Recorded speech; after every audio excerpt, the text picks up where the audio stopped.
to the RFP. Thank you again. And we can get started. Teresa, you're gonna turn on the actual slideshow, right? Go from the screen to the Yes. slide.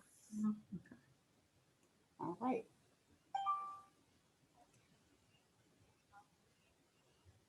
Okay, hopefully everyone is able to see this. For the team that I can see, are you guys able to clearly see the presentation? Yes. Okay, great, thank you. So this evening, we are excited to offer 12 strategic locations, including 7 which are former school buildings via the DHCD Expression of Interest offering. The offering was released on March 19th, May 19th, 2021. And we're really excited to see the interest that's out there. So as we go through this presentation, you will be able to hear and learn a lot of details about the process that will help us sell these beautiful school buildings and sites. The purpose of the expression of interest is pretty much to feel the market and to see what type of interest is out here for our larger surplus school sites as well as vacant land that we have available. And it is our hope from this expression of interest to create a strong group of interested and qualified firms to take the next step, which is to respond to a request for proposal. The timeline to date, the release for this spring summer EOI was released Wednesday, May 19th. Today we are hosting our pre-submission conference, which will be posted on our website or our YouTube page, but we'll make certain that all of the emails that we have receive a link to this presentation and this recording. Property site inspections for most of the buildings and all of the buildings and one of our lots will begin June 9th and run through June 24th, 2021. Different times are included in this presentation and on our website for you to register for. The EOI submission deadline, a very important date, is due Wednesday, July 28th, 2020 by 11:59 p.m. Eastern Standard Time. So we are hopeful that all of our respondents are ready and get their details in by July 28th. And notification of the RFP release, which will be the next step, we anticipate to be in early September 2021. The DHCD team will review the EOIs that we've received, and based on that information, we'll make a determination on if the applicant, respondent are ready to take the next step to submit an RFP or request for proposal. We do have site inspections for all of the properties. We've tried to give as much time. I think each time has about 2 hours for the site. We encourage you to please work with the neighborhood development team, which you will meet later in this presentation. If you have any questions specific to the property prior to the site inspection or to prepare for the site inspection. Also, bring your flashlights and measuring details and information that will help you to evaluate these buildings and determine what your costs will be as it pertains to renovation, maintenance, and managing the property. Submission requirements. And this information was taken directly from our online application.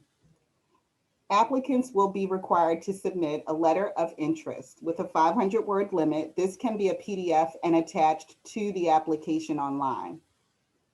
The development team point of contact will need to be identified in the application online. A brief narrative highlighting the development team's qualification, including recent relevant experience, is requested. A brief narrative describing the proposed development project with general descriptions of the potential uses are acceptable. If possible, we'd like to have as close to what your proposed use is for the property in your initial application or your letter of interest, your expression of interest. Provide a proposed budget that includes projected construction and soft costs.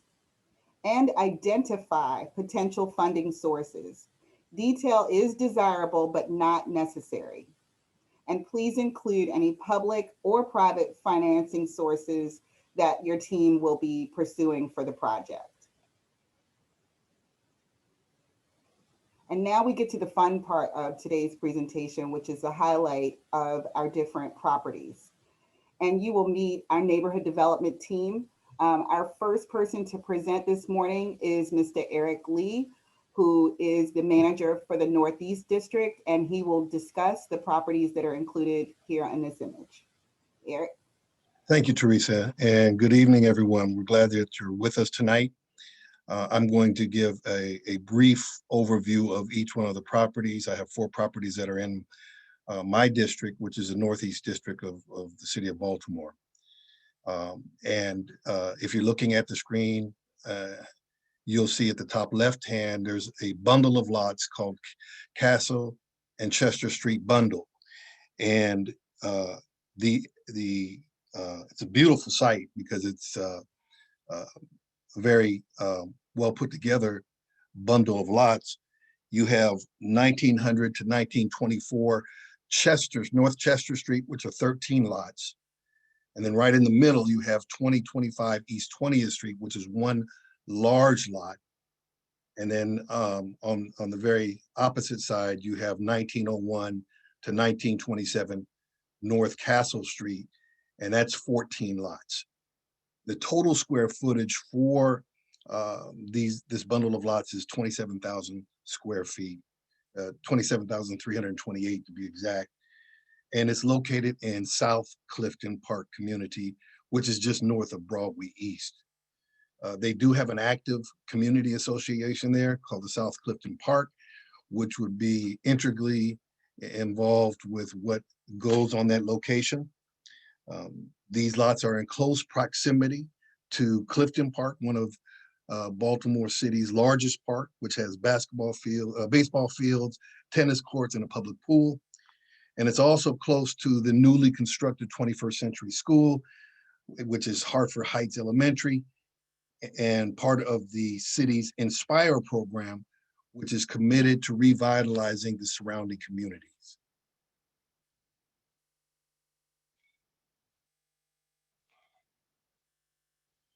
The second property is 1101 Winston Avenue, formerly Winston Elementary Middle School. The scheduled site inspection for this property is June 24th, 10 a.m. to 1 p.m. So we're allowing for, what's that, 4 hours? 3 hours. The lot size on this property is approximately 7.5 acres, and the building is approximately 100,000 square feet. It's a former school with 3 stories, a locker room, a standard gym, auditorium, kitchen, classrooms, offices, and 10 parking spaces. This property is located in Kenilworth Park, which is predominantly residential community near Chickapin Run Park, Herring Run Park, Dewey's Park, and Morgan State University. And as I said, the site inspection for this property is June 24th, 10 a.m. to 1 p.m. The next property is. I'm sorry, Eric. Yes.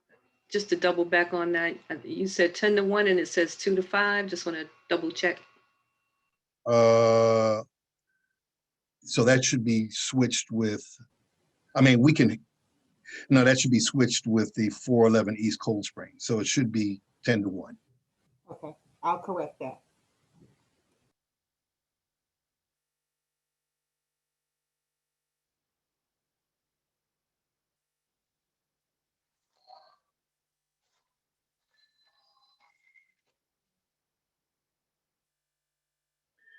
The 411 East Cold Spring, which is Guilford Elementary, a beautiful site. It's located in the Guilford community. That site inspection is for 2 to 5 p.m. on June 24th. Now this location is on about 4.8 acres, 5 acres. The building is almost 66,000 square feet. It was originally built in 1916, but has been since renovated in 1976 and then again in 1991. This school consists of 2 buildings and 30 parking places. There's classrooms, kitchen, offices, and a gymnasium. And it's located along the York Road corridor that has an array of restaurants and stores. It's minutes from Johns Hopkins, Loyola University, and Notre Dame. And again, this site inspection is scheduled for June 24th, 2 to 5. Teresa, that's another one that it has a different time. Just catching it as we go before we post this. You know, it's if we want to keep them that way, that's fine because we're still early in the process. We can see what the EOI say, but I mean, when they come in. Okay. Okay. The 4th location is 1600 East Arlington Avenue. And this location is scheduled for site inspection on June 23rd, 10 a.m. to 1 p.m. It's on a lot of almost 2 acres with a building of about 20,000 square feet. It's as a former school, it has a small pool, a locker room, gym, cafeteria, and 28 parking places. This is located in the Stonewood, Pentwood, Winston community. It's a very stable bedroom community and right in the Morgan State catchment area. The location of the school is adjacent to a softball field that Morgan State uses for their girls softball team, which incidentally just won their division championship. I just thought I'd note that. But it is, and as you see in the picture, it's adjacent to an 800 student housing unit that Morgan State has in the area. Again, the site inspection for that is June 23rd, 10 a.m. to 1 p.m. That would be it for my 4 properties. Thank you so much, Eric. I'm sure we'll have some questions following the presentation. These are great sites. All right. Our next presentation will be from Mr. Howard Tutman, Neighborhood Development Officer for our Central West Districts. And Howard, I will turn this over to you. Good evening, everyone. Hope all is well. Thanks for joining us. Again, Howard Tutman, Neighborhood Development Officer for Central and West Baltimore. In the chat is my email address at howard.tutman@baltimorecity.gov. For those of you who are joining us by phone, it is howard.tutman@baltimorecity.gov. Again, we're excited to present 4 parcels in West Baltimore, 1807 Harlem Avenue, in Harlem Park, the Mount Street Bundle, and 800 Poplar Grove Street, as well as 1200 North Fremont. Next slide, please. First up we have is 1807 Harlem Avenue. The site inspection date is Wednesday, June 23rd from 9 a.m. to 11 a.m. Again, for those of us who are on the phone, it is Wednesday, June 23rd from 9 a.m. to 11 a.m. 1807 Harlem Avenue is the former Harriet Tubman Elementary School and more recently, the Roots and Branches Charter School. It was constructed in 1976. The site has 1.1 acres and the building area is approximately 48,600 square feet. And the building size is roughly 50,188 square feet. The zoning is R8. The property has 2 stories, which includes a small parking area, playground, basketball courts, cafeteria, kitchen, and an on-site garden, and of course, classrooms. The Harlem Park neighborhood is located south of Sandtown, Winchester, and north of the Franklin Square neighborhood. This up-and-coming West Baltimore community is minutes from the Baltimore MARC station. Currently, there is residential development ongoing in the 15 to 1600 block of Edmondson Avenue and on the 500 block of North Gilmore Street. In addition, for all those who are interested, the Sandtown, Winchester, and Harlem Park neighborhood associations are currently updating their neighborhood master plans with goals of strengthening occupancy, eliminating blight, and transforming their respective neighborhoods. We invite you to reach out to those to the Harlem Park neighborhood to share your development plan. Finally, you can view the facility condition assessment report on our website at dhcd.baltimorecity.gov/expression-interest-spring 2021. Again, that is the facility condition assessment report. Next slide, please. Our next parcel is a Harlem Park bundle located in the 500 block of North Mount Street. These 13 mayor and city council owned lots are specifically located at 517 through 541 North Mount Street. This development opportunity offers 18,720 square feet of vacant land, and again, encompassing 13 vacant lots. This location again is in historic Harlem Park, and Harlem Park again is located south of Sandtown, Winchester neighborhood and north of the Franklin Square neighborhood. Again, this site is minutes from Route 40 and minutes from the MARC Penn Line train station. Also, because it is in Harlem Park, current development again is in the 1600 blocks of Edmondson Avenue and the 500 blocks of North Gilmore.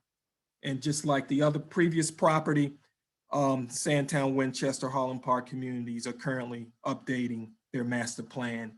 And again, we strongly encourage you to reach out to the Harlem Park Neighborhood Council. Next slide, please. 1200 North Fremont Avenue. This development opportunity is located in Sandtown, Winchester, and is formerly the Pender Hughes Elementary School, and most recently used as an emergency homeless shelter. This site was built in 1973. The 2-unit building has an estimated 37,375 square foot area, building area, and sits on 3.6 acres. This site is located next to the Baltimore Nehemiah project, which is a 300+ owner-occupied home community of affordable townhouses. This site is also a stone's throw from the Upton Metro Station and the Pennsylvania Avenue Market. In 2019, the state of Maryland designated Pennsylvania Avenue Corridor as the first and only Black Arts District, Black Arts and Entertainment District in the state of Maryland. The Sandtown Winchester neighborhood is located in the old historic West Baltimore neighborhood, and currently they are revising their master plan, again with the goals of strengthening occupancy, eliminating blight, and transforming the neighborhood. You can view the facility assessment report again at our website at dhcd.baltimorecity.gov/expression-interest-spring-2021. And again, the zoning is R8. Zoning R8. Next slide, please. The last site is 800 Poplar Grove Street. And the site inspection is June 9th, 2021 from 10 a.m. to 12 noon. And Teresa, if you can go back to 1200, please.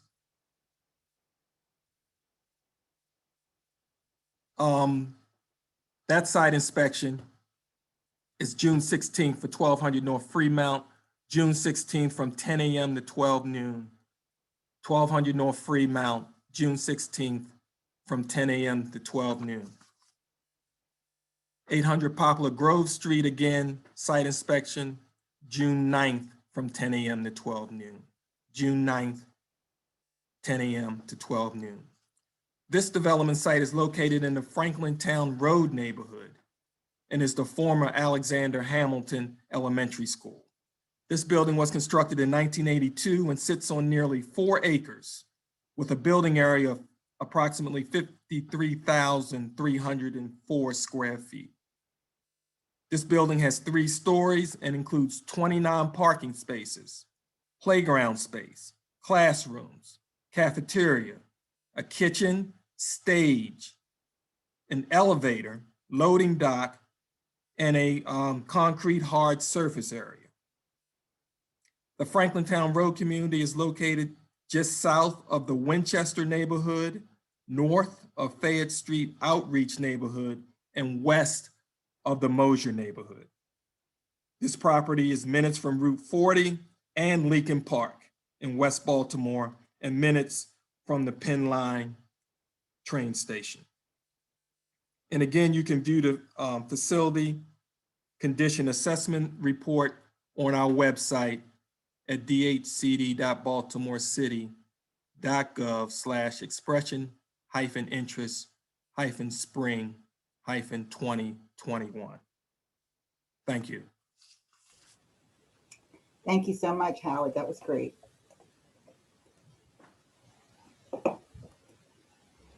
Our next presentation will be from Ms. Kelly Bacala, the Neighborhood Development Officer for the Northwest District. Kelly.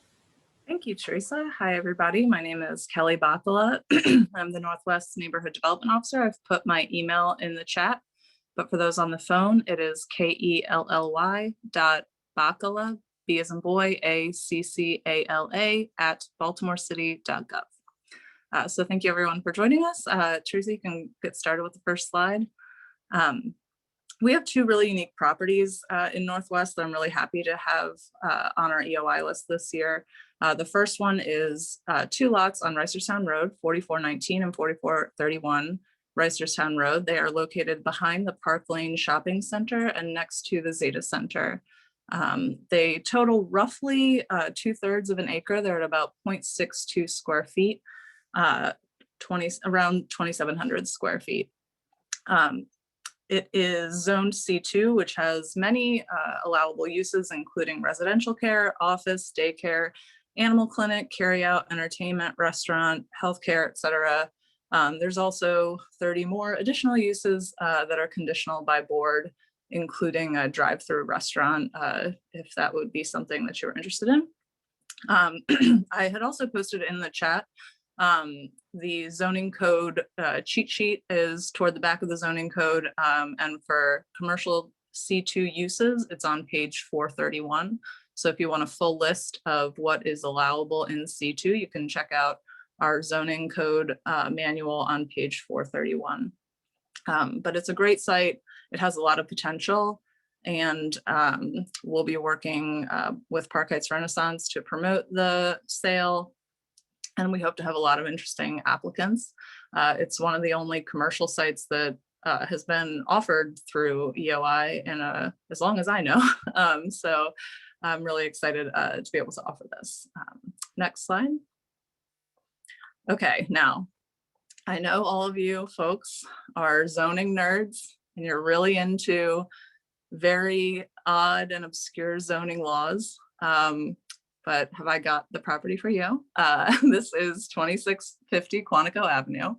And this is a property that is a neighborhood commercial establishment, which basically means that it doesn't fit into a textbook residential building. It doesn't look like a row house. It doesn't look like a house. It's clearly a commercial site.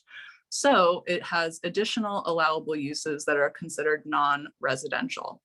So for example, art galleries, art studios, daycare centers, offices, personal service establishments, restaurants, though no live entertainment or dancing, I don't know how that little caveat happened, but just wanted to note that. And then the last is retail goods establishment. So those are all listed as non-residential uses allowed in neighborhood commercial establishments. So if that is something that sounds interesting to you, this building is for you. It's in a lovely neighborhood of Green Spring. It's pretty close to the Park Lane area as well. And the site itself is 4,000 square feet. I couldn't find the exact size of the building dimensions. This was not a former school, so we don't have a building assessment report on it. I should let everybody know. So you're welcome to come on the day we are doing the site visit on June 17th from 9 to 12. So please feel free to come and check out the building yourself. It does have some roof damage, so just be conscious of that. And we hope to see you there to check out this building. And I'm also really excited about this one. So we'll see what happens, and best of luck to all those that apply. Great. Thank you so much, Kelly. This is a great site. All right. Our next presentation will be from Ms. Robin Ayele, who will discuss the property that we currently have available in the Southwest District. Robin. Hi, good evening, everyone. My name again is Robin Ayele, and I am very excited to present one property, 301 North Pulaski Street, which is the former Lockerman Bundy Elementary School. It was constructed in 1978 and sits on approximately 1 acre in the Penrose Fayette Street outreach neighborhood. The 2-story building itself is 48,600 square feet and includes a playground, gym, cafeteria, library, classrooms, a kitchen, and a parking lot. The property is currently zoned R7. You can actually view the building condition and infrastructure history on the DHCD website. It does have a newly renovated roof, so just keep that in mind. The Penrose Fayette Street Outreach Community has a strong, active community association. The community is interested in several uses for this site, including for senior apartments, multifamily apartments, a fitness aquatic center, a commercial kitchen, or a daycare. Please review what is allowed under the zoning code prior to moving forward. You can always reach out to me as well. I will give you my email address at robin.ayele@baltimorecity.gov if you want to discuss this, as well as talking with the planner. The property also is minutes from the West Baltimore MARC train and the newly renovated Grace Medical Center. Other neighborhood amenities include several parks, locally owned shops, and the nearby Community Works Urban Farm. It is also 5 minutes from a major residential commercial development planned in Poppleton. The inspection is scheduled for Thursday, June the 24th, 11 a.m. through 2 p.m. If you have any other questions after tonight, please again, feel free to contact me at robin.ayele@baltimorecity.gov. I'm really excited about the offering, and I think it's a great opportunity.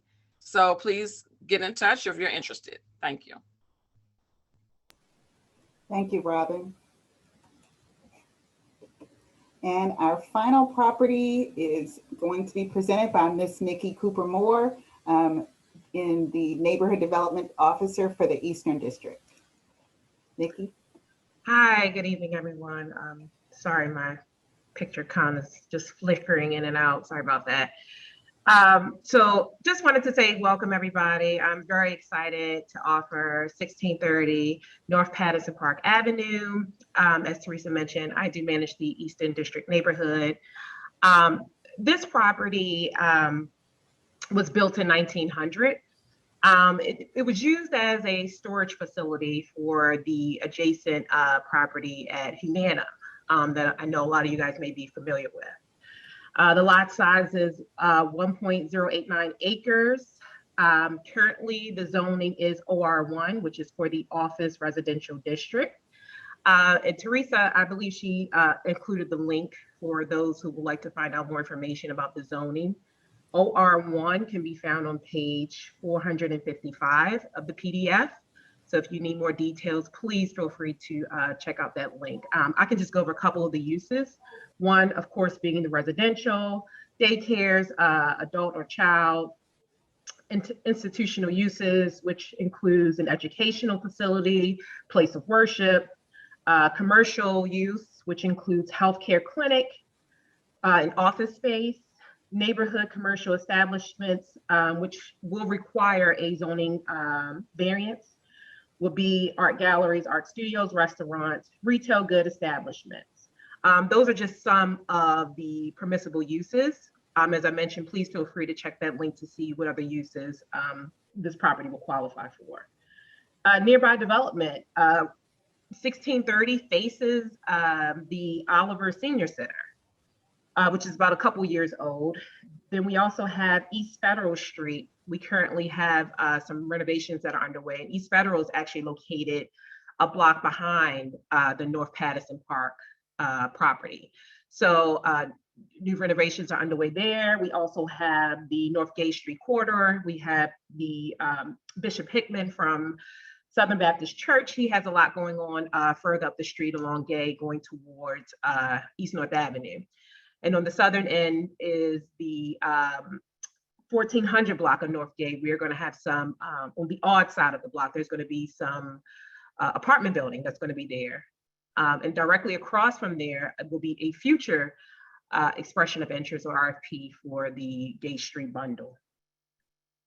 Additionally, adjacent, of course, is the Humanum building. And of course, they do workforce training and so forth. So a lot going on along that area in Broadway East. Broadway East also has an active community association. They do not have a particular recommendation as to what they would like to see for the building, but they're open to ideas. This building is also eligible for historic tax credits. So that's about it. And my email is in the chat as well, nikki.cooper@baltimorecity.gov. And for those who are on the phone, it's nikki.cooper@baltimorecity.gov. Thank you. Thank you so much, Nikki. Sure. Thank you, everyone. We did really well. I'm very excited. Great neighborhoods. I do want to just mention our key dates again. Again, this EOI was released on Wednesday, May 19th. Today's pre-submission conference, which is being recorded, will be available to all participants and any that were unable to attend this night's presentation on our social media spaces and via our website. Property site inspections are currently listed online. I will put the link in our chat. And all EOI submissions are due by Wednesday, July 28th, 2021 at 11:59 p.m. Eastern Standard Time. And those submissions must be submitted online. Notification of next steps, which would be the RFP release, is intended the first portion of September 2021. I'd like to, on behalf of our team, thank the different agencies and partners who have worked with us to get us to this point. We've worked in partnership with the Mayor's Office, the Baltimore City Department of Planning, Department of Baltimore City Public School System, DGS, the Comptroller's Office. And this team actually did work together to bring this large offering to you guys. And we're excited and hope that one or possibly multiple of these strategic locations are of interest to you, and that we are going to be receiving some great applications and some creative ideas to consider. As you are planning, one thing that I do ask that you keep in mind is the neighborhoods in which these properties sit are very engaged and want to be partners with developers who are coming in. Please make an attempt to work with the different communities to understand where they are in their development planning processes, as well as the different elected officials for those neighborhoods to help with introductions and to understand the needs for the community and successful development projects that they would like to support. At this time, I'm going to see what our Q&A looks like in the chat. And we're going to move to that portion of our presentation this evening. Teresa, I think the first question is from Mr. Malik Jordan. He wants to know what school serves Winston. I think that was your area, Eric. Yeah, and so that school, which was formerly at one point Walter P. Carter, is in the Winston Govans area. So I'm not sure what he means by what school serves Winston. I can tell you what communities is surrounded by: Winston's Govan, Wilson Park, and Kenilworth. And so it's in that York Road corridor going north. Okay. That's a new 21st century school that's a few miles up York Road. But other than that, I'm not sure by the question of what school serves Winston. Well, we will ask for a little bit more clarity on that question and see if we can get that before we are too far into most of our questions. Thank you, Teresa. Thank you, Eric. We have another question from Kevin Miller. Is there a requirement to keep the existing school buildings in place, or are you open to demo and new construction? That's a great question. I'm going to also ask if Kate wants to answer this. My initial question is, we are looking for creativity, and if demolition is something that your budget and your plan can uphold, we welcome that as an option for consideration. Teresa, I'd like to add that Guilford Elementary, located at 411 East Old Cold Spring, there is a real estate covenant there that the intended purpose for that site is for education. And if there was any other proposed use, that they would have to get permission from the community association, from the Guilford Community Association. I also want to add, thank you, Eric. That's a good point. And I think, Nikki, your property at 1630 may be designated historic or? Yes. Okay. So that property would probably not be eligible for demolition. Teresa, I'm sorry, I missed the question. I heard you say my name. I had a phone call, but can you repeat what it was that you wanted me to chime in on? Yes, the question was if this, I actually don't see it. Nikki, if you have it close, if you could repeat that. Yeah. Oh, is there a requirement to keep the existing school buildings in place, or are you open to demo and new construction? Okay. Yeah, no, I think we would be working with the community and on that question, but in general, we would be open to demolition. We do not have funding for demolition. So anybody that is proposing demolition would have to work that into their budget. And we would also have to have continuing conversations with the community on that and just make sure that everybody is on the same page. One site that I know, this is not one of the school sites, but 2650 Quantico, which was mentioned as could be a neighborhood commercial establishment. One thing to note is that if you do demolish that, I think that it would no longer be eligible for the neighborhood commercial establishment. That's correct. I can confirm that. Yes. You can build onto it, but you can't demo the whole thing. Right. So that's something to keep in mind to any potential zoning implications of demolition. I think that's the only one that I'm aware would have that issue, but you'd want to look into that too. Okay. I'm going to go to the next question. Thank you, Kate. For all of the properties listed. I was just added in the chat, I think, and hopefully everybody saw that, but Sarah Paranilum added, who's from planning, that all of the surplus schools would also be eligible to pursue neighborhood commercial establishment. So that what I just said about Quantico could also apply to the surplus schools. Okay. Go ahead, Nikki, sorry. That's okay. Next question is from Rupert McCabe. For all of the properties listed, do you have a list of the community or citizens groups and what their interests are? So quick answer is each of the neighborhood development officers do have the contact information for the active neighborhood associations.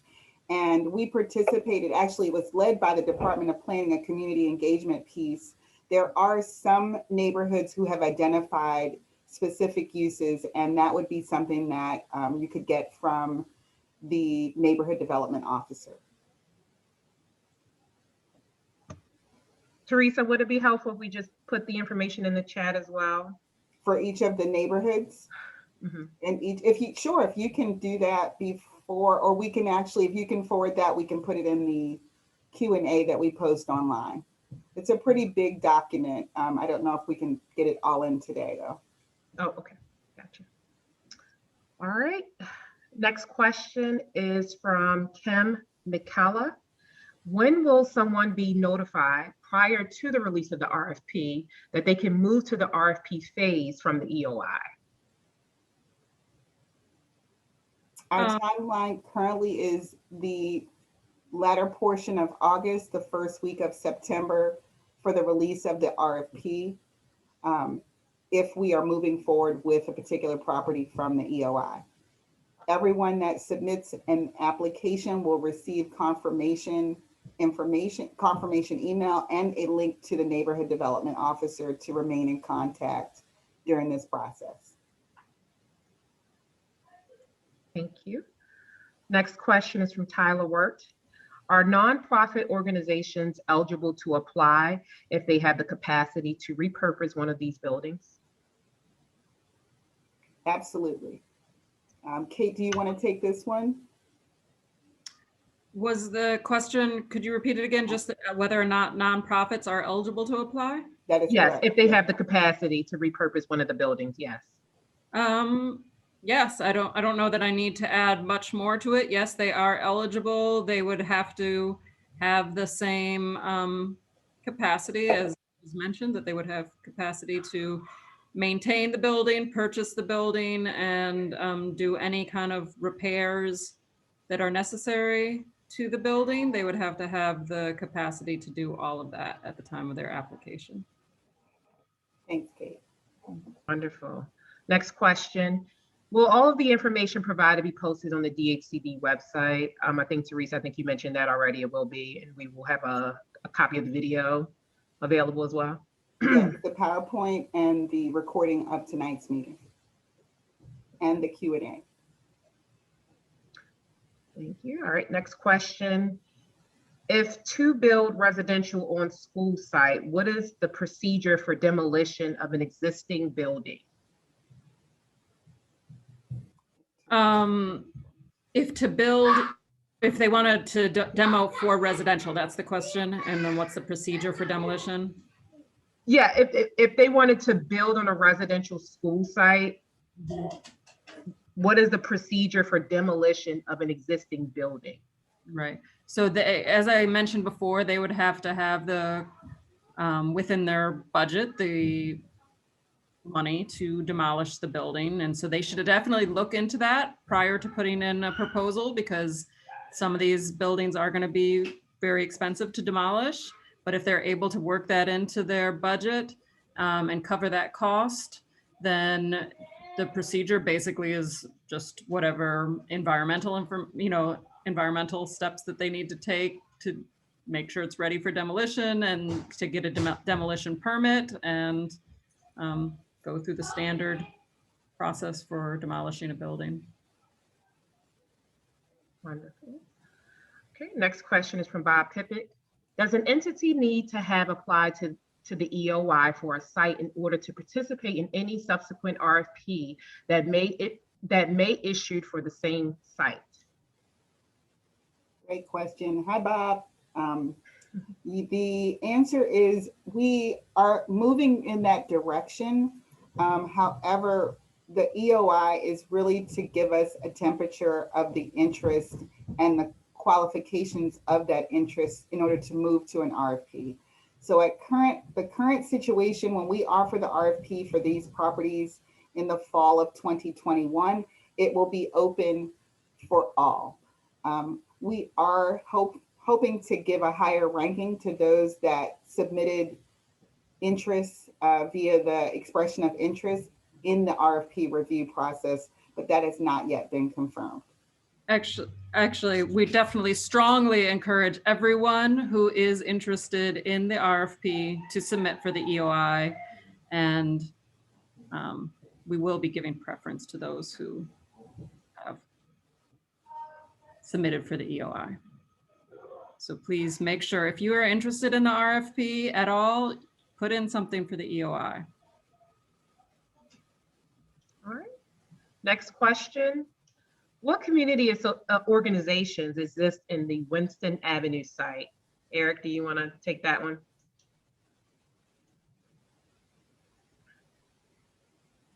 So because it's in the middle of 3 to 4 different communities, I can give you a list of those community associations. But you have the Winston Govans Community Association. You have Wilson Park Community Association. Some of them are more active than others.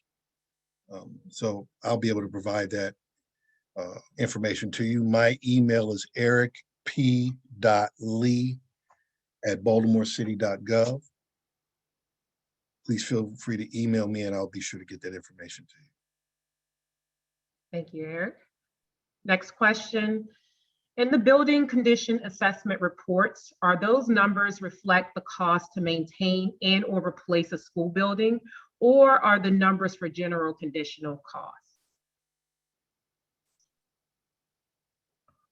I am hopeful I can actually provide a little bit more detail after we speak with the Department of General Services, but the information and Department of Planning, if Sarah is here and has an answer to that, please feel free to jump in the chat, I think.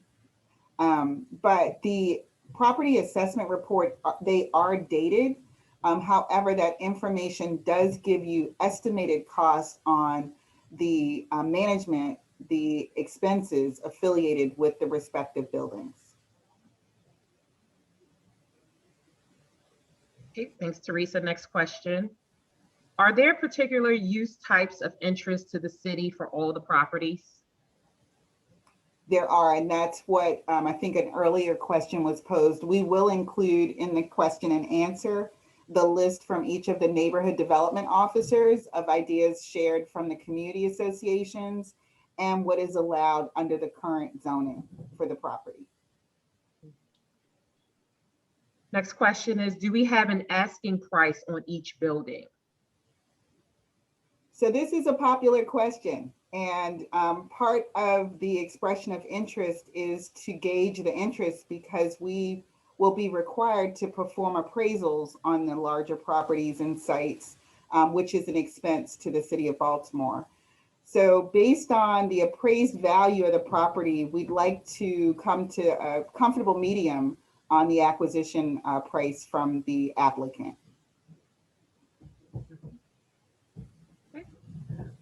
What incentives are the city providing to encourage sales of these properties? They're actually, at this time, we do not have specific incentives for these properties. I'm certain that there could be at some point, but at this time, we really are looking to the private development market to provide some opportunities in these different neighborhoods for renovation, rebirth, new life on these different properties. So we do not have current incentives for the properties at this time. Teresa's next question is very similar. Are there available city support resources, incentives such as CDBG, bond funds, TIF, et cetera, reserved for these projects? I don't believe reserved for these projects. At this time, I'm not aware of anything specific to the properties. If there's anyone on this chat that may know a little bit more on the incentives as far as the different financial programs the city offers. I was just going to add that we don't have any, like Teresa said, we do not have any currently identified resources for these properties. If anybody is interested in one of the properties and feels that it's not going to be able to be done without any sort of subsidy, that should be put into the application, and we will see what we can do, but we do not have any funding available at this time. Thank you. Next question comes from someone, I think she missed the beginning of the call. Question is the information for purchasing and the price of the building be on the website? Will it be available on the website? So I'm hopeful that they just recently heard that answer, but we do not have a set price for the properties. We will perform appraisals on properties that are moving into the RFP stage. Those appraisals will give us a benchmark of an acquisition value for the applicant and the city. Next question. For the properties on Castle, there are over 30 lots. Do those lots have to be respected or can they be configured? Will that have to go through a variance? So we've configured that, depending on what you're proposing to build on that site, and if it requires the combining of lots or consolidation of lots, it would probably have to go through planning and variance. But I think Kate and Teresa can. Yeah, correct. answer The other, Kate, did you want to? No, go ahead, Teresa. The other aspect about the lots is there's a bit of flexibility on the sale. So if portions of the site you'd like to, for example, consolidate the 1900 block of Castle separate from the 1900 block of Chester, that can be done as well. But we will definitely encourage you as we work on the zoning and the variances needed to work with the planning department on that request. Yeah, I mean, more likely it is, you definitely have to do the consolidation and there may be some variances. Yeah, I don't know about a rezoning or not. It's going to depend on what you're proposing, but you'll definitely probably have to do the consolidation unless you're going to stick with the row house lots that were already there. Okay, next question. How many sites are near 21st century schools? So this is from Malik, who asked about Winston. And I know that Govins Elementary is a new 21st century school that is being completed in construction. That's not far from where the Winston location is.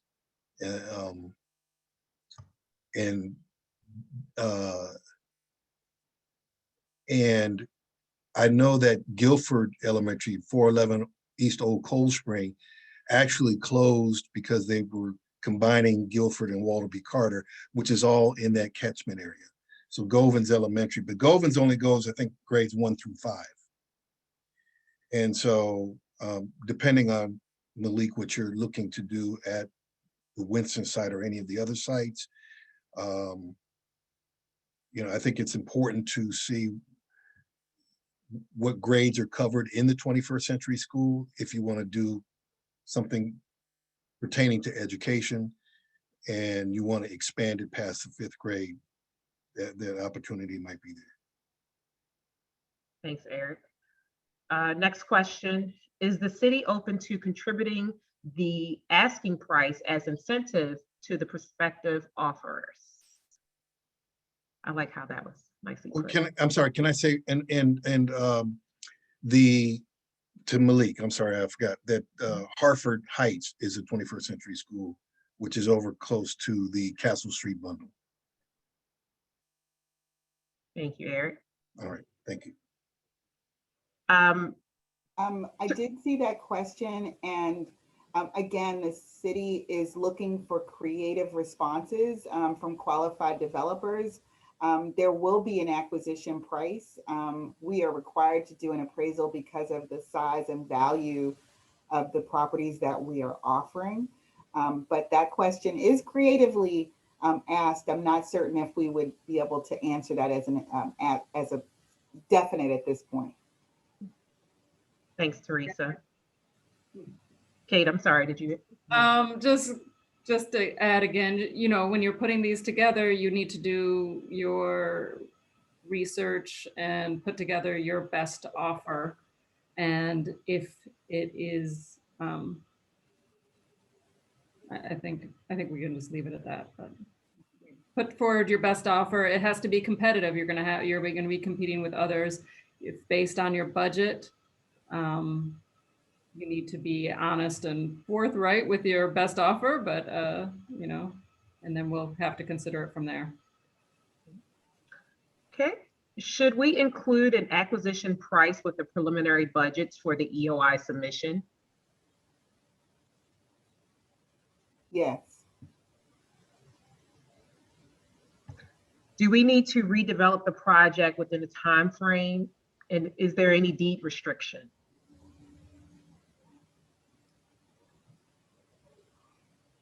The only deed restriction that I can think of is one over at Guilford Elementary, and that we need to, that would have, I mean, we'd have to do a deeper dive into the deed. As I said earlier, it's the deed intended the use of that property to be exclusively for education. If it is for anything else, they would have to get permission from the Guilford Community Association. I don't know if the question is also wondering, because it says, do we have to do the project within the time frame and then any deed restrictions? There would be a land disposition agreement that would stipulate that you need to redevelop the project within the time frame that we work out. Some of these large parcels, normally our standard time frame is a year, but some of these large parcels will require a longer time frame. And we would negotiate that at the time of the award. And then you would be held to that LDA, whatever the terms of the land disposition agreement are. Okay. Sarah Paranellum from Planning, she included in the chat that the assessments were performed for Baltimore City Public Schools. There's information about how cost estimates were developed in the opinions of probable cost section of each report. And I think she provided a link that you guys can click on if you wanted to view that information. Thank you, Sarah. Next question, the purpose or advantages of the EOI still isn't clear in the review process since the RFP will still be open to everyone. Briefly, what factors are being considered on your EOI checklist is the first question. Second question, is the purpose to streamline the RFP review process?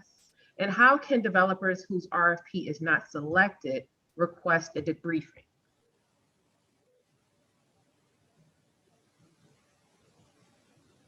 You want to go back to the first question? You're on mute, Kate. I was reading through it as well. I can see it on the screen. The purpose or advantage of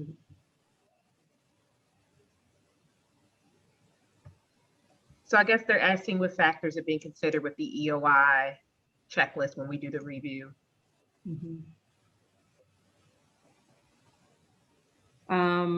Yeah, so we'll be looking at the overall description, the feasibility of the project. The EOI will not have as much of a detailed budget as we will be looking for in the RFP, but we will be looking for whether or not you've considered your sources and uses.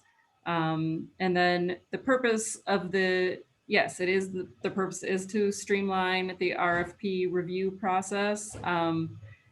We will be giving preference to those who submit to the expression of interest, as I stated earlier. Our goal, we are moving towards having an invitation only RFP process. Is the only second time we've done the EOI. So we're aware that we need to get people kind of used to this process, and we will be moving towards a situation where you will need to submit to the expression of interest to the RFP. That is the goal, but at this time we're aware that we'll probably have to do the next round of the RFP as open, but giving a preference to those who submitted to the expression of interest. So there'll probably be a scoring bonus for those who do submit to the expression of interest. Kate, for the last part of the question, how can developers whose RFP is not selected request a debriefing? So they would just reach out to our office. We do often do debriefings, and we're happy to do that. It would probably be through your neighborhood development officer that you could request that debriefing. Next question, just so I understand, will there be, oh, sorry. My chat just jumped to the bottom. I apologize about that. Kate, if you see the question, you can.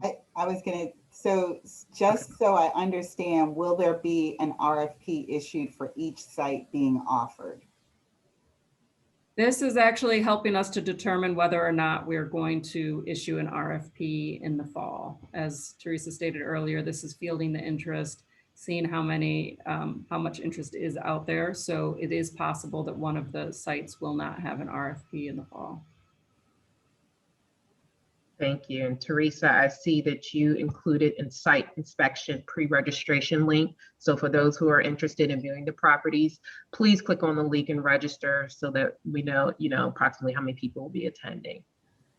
Just to add a little bit to the site inspection, we are still working in the, safe COVID protected scenarios, and based on the registration, the neighborhood development officers may reach out to you to try to coordinate specific times to visit the sites, just so that we don't have a massive amount of folks trying to go in to the sites at one time. So please, if you can, register sooner rather than later for the pre-registration of any of the sites that you may be considering.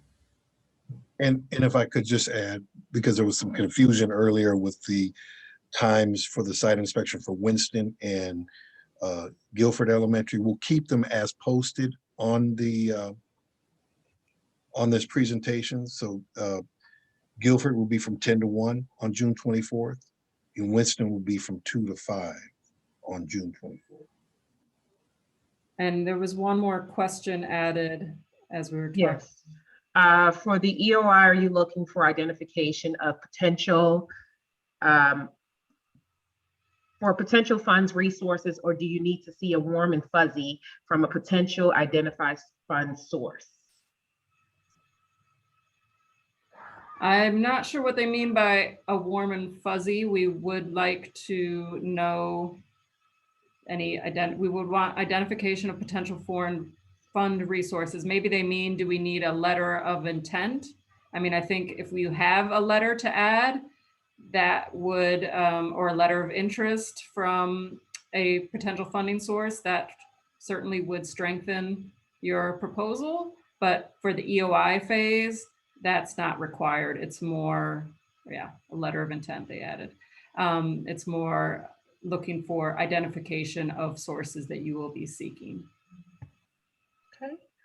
What community group serves Lockham and Bundy School? Robin, is that your? Yes, it is. It's Fayette, oh goodness, Penrose Fayette Outreach is the name of the community association that you would work with. And it's only that one particular group. There's also Councilman Bullock as well as the councilman for the area. Okay. Next question. Is it a done deal that these surplus school sites will no longer be required by the Baltimore School District for future population growth or other reasons? It is official. These properties have been surplus to Baltimore City Department of Housing and Community Development and are no longer going to be part of the Baltimore City Schools program or need.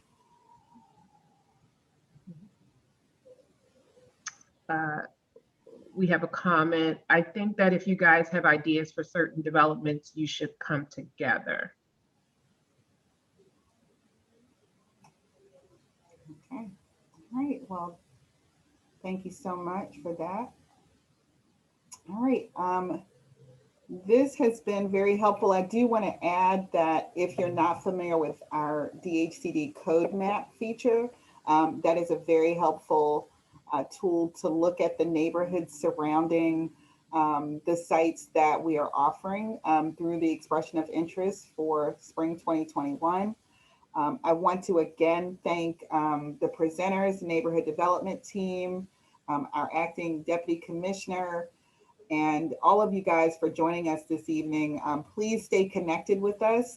We plan to update our website and include as much information as we can as we prepare to receive responses on July 28th. So thank you all so much for joining us, and we wish you the best of luck. I just want to say thank you, Teresa, for leading us through the presentation, and thank you to all the NDOs and everybody that joined us tonight. Thanks, everyone. Good night. All right, good night. Thank you. Good night. Thank you.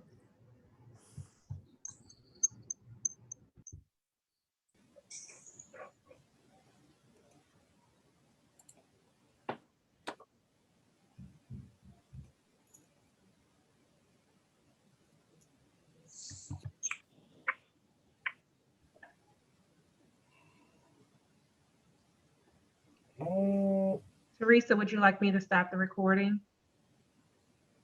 Yes, if you can. Oh, I see it now. I think I have.